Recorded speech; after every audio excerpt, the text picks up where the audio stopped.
What are some haram practices that are still prevalent in the Muslim world? And how can you, as an average Muslim, help stop these? Join me to find out. Assalamu alaikum. My name is Shahida Parveen and you're watching Tazkiyah. In Islam, halal refers to what is permissible and haram is what is forbidden. These concepts cover not only dietary laws but also personal habits, business ethics, and social conduct. Halal practices, as defined in the Quran and Hadith, ensure that Muslims live clean and respectful lives. Understanding and following halal and haram is essential for Muslims to reflect their faith and integrate Islamic principles into modern life. This video aims to provide information and practical solutions to these issues. So let's discuss one by one some haram behaviors still practiced by Muslims knowingly or unknowingly. Number 1. Fraud. Deceiving others is against Islamic ethics. Some business owners engage in fraudulent activities like misrepresenting products or services to gain profit. Number 2. Forbidden sexual practices. Despite the prohibition, some Muslims engage in premarital or extramarital relationships due to media influence or peer pressure. This includes prohibited acts within the marriage due to lack of knowledge about Islamic teachings on marital intimacy. Number 3. Slender. Spreading false rumors is unethical in Islam. Unfortunately, our media often promotes such practices, leading to community conflict and damaged reputations. Number 4. Engaging in Gharar. Gharar involves risky or deceptive business practices. It's prohibited because it creates unfair advantages. Examples include selling non-existent goods, ambiguous contracts, gambling, or speculative transactions. Number 5. Idolatry. Worshipping idols or associating partners with Allah is one of the gravest sins. Some cultures still practice ancestral worship or veneration of saints, Sufis, or Pir Sahibs, which borders on idolatry.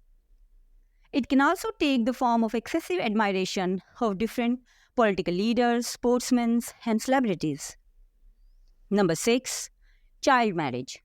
Practices like child marriage persist in some Muslim societies despite being condemned by Islamic teachings.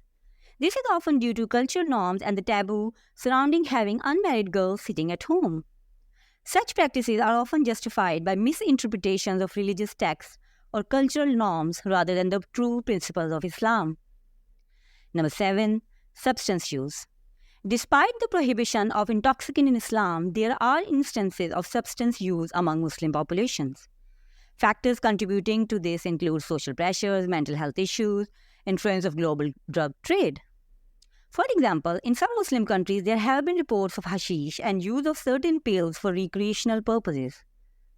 Number 8. Gender-based violence. Cultural oppression and honor-based violence against women are reported in some Muslim communities, often justified by the misinterpretations of religious texts. Number 9. Child abuse. Practices like pederasty still continue in some Muslim societies, such as the practice of bachabazi or sexual slavery of young boys in some tribal areas of Afghanistan, despite being condemned by Islam. Number 10. Alcohol consumption. Alcohol is prohibited in Islam due to its harmful effects. This prohibition aims to maintain a healthy and moral community, prohibiting not just drinking but also its production, sale, and distribution. However, social pressure to fit in and economic factors like tourism and regional policies make alcohol consumption more accessible. Number 11. Celebrating un-Islamic traditions. Some Muslims celebrate non-Islamic traditions like Valentine's Day, Halloween, or Christmas due to cultural assimilation, personal choice, lack of knowledge, and the commercial appeal of holidays. Number 12. Bearing false witness. False testimony is a major sin in Islam but can occur in legal proceedings or personal disputes. An example of bearing false witness could be voting for a political candidate while knowing they are not worthy, as voting is considered a form of testimony in favor of the person or party. Number 13. Eating meat of dead animals. Consuming meat without verifying its halal status is impure and harmful. This often happens when meat is imported from non-Muslim countries. Number 14. Mental health. Mental health issues are often stigmatized in Muslim countries, preventing individuals from seeking help. Issues may be attributed to spiritual causes such as jinns, rather than being recognized as medical conditions. I have made a separate video on the issue of mental health in Islam. I will provide a link in the description box, or you can go to my channel to watch it. Number 15. Consumption of gelatin. Gelatin, commonly found in sweets and desserts, is presumed halal by many. Yet it is often come from non-halal sources like pork or improperly slaughtered animals, rendering it haram. Muslims must diligently check food labels to confirm gelatin's origins, avoiding unintentional consumption of haram ingredients. And last but not the least, number 16, tattoos. Tattoos are viewed differently across cultures, often as a means of personal expression. However, within Islamic teaching, they are considered haram as they involve permanently altering the body, which is a creation of Allah. Muslims are thus advised to honor their body and avoid tattoos, aligning with the principle of their faith. Before going further, I just want to make a disclaimer here. These practices do not reflect the teachings of Islam, but stem from numerous external influences, including socioeconomic challenges, educational gaps, cultural influences, legal and financial system, misinterpretation of religious texts, and peer pressure.